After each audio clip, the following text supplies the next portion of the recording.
নমস্কার বন্ধুরা, আকাশের রান্নাঘর থেকে আপনাদের সবাইকে স্বাগত। আজকে আমি বাসন্তী পোলাও করে দেখাবো। আমাদের বাড়ি গোপালের জন্য ভোগ হবে আজকে, আপনারা দেখতে থাকুন। এখানে আমি 1 কেজি চাল নিয়েছি।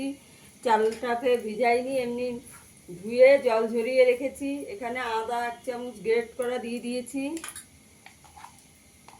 এখানে আমি 1 চামচ হলুদ গুঁড়ো দিয়ে দেবো। এখানে ঘি দিয়ে দেবো। দিয়ে আমি চালটাকে ম্যারিনেট করে 30 মিনিট রেখে দেবো।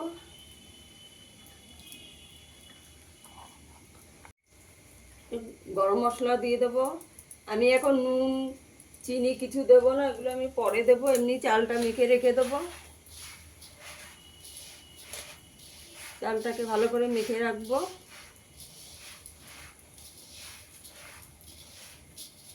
আমি আজকে বাসন্তী পোলাও আর কাশ্মীরি আলুর দম করে দেখাবো।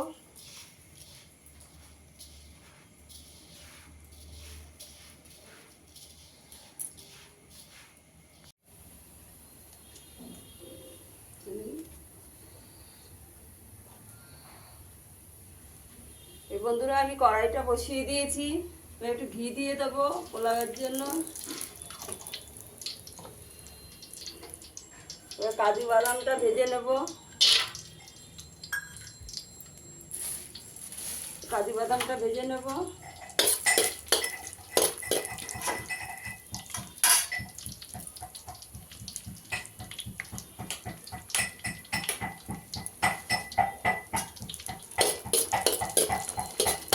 হালকা করে কাজু বাদামটা ভেজে নেব। এবার আমি কিশমিশটাও দিয়ে দেবো। কিশমিশটাও ভেজে নেব।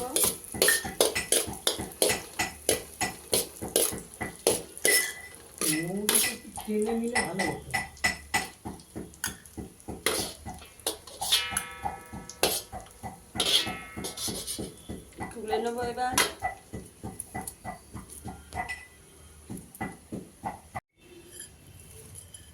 এবার আমি গোটা গরম মশলা ফোড়ন দিয়ে দেবো।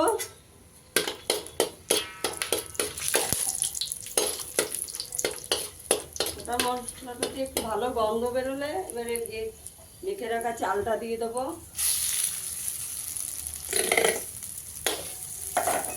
চালটা দিয়ে ভেজে নেব। ভালো করে ভেজে নিতে হবে।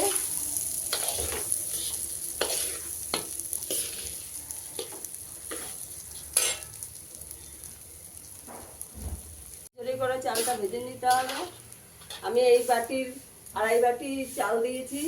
5 বাটি জল দেব। এখানে আমি জল গরম করে রেখেছি, দিয়ে দেব। জলের মাপটা ঠিকঠাক দিতে হবে, নাহলে ঝরঝরে হবে না।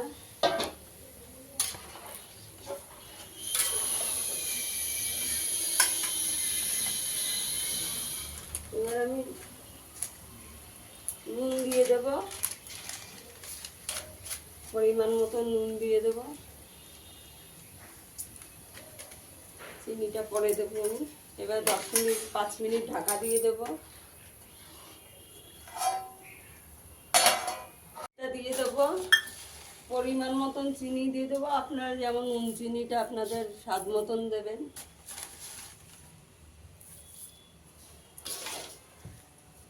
এবার একটু নাড়া দিয়ে দেবো। দিয়ে আমি আরও 5 মিনিট ঢাকা দিয়ে দেবো। জল জল আছে, সেটা শুকিয়ে যাবে। 5 মিনিট ঢাকা দিয়ে দেবো আরও।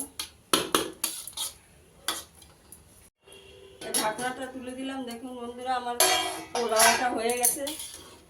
অতটা ঝরঝরে, এখন একটু ভেজা ভেজা লাগছে। এটা ঠান্ডা হয়ে গেলে ঠিক হয়ে যাবে। এবার নামিয়ে দিলাম, হয়ে গেছে। এই যে বন্ধুরা, আমার পোলাওটা এই যে দেখুন কতটা ঝরঝরে হয়েছে, কি সুন্দর হয়েছে দেখুন। ভিডিওটা যদি ভালো লাগে লাইক করবেন, শেয়ার করবেন, কমেন্ট করবেন।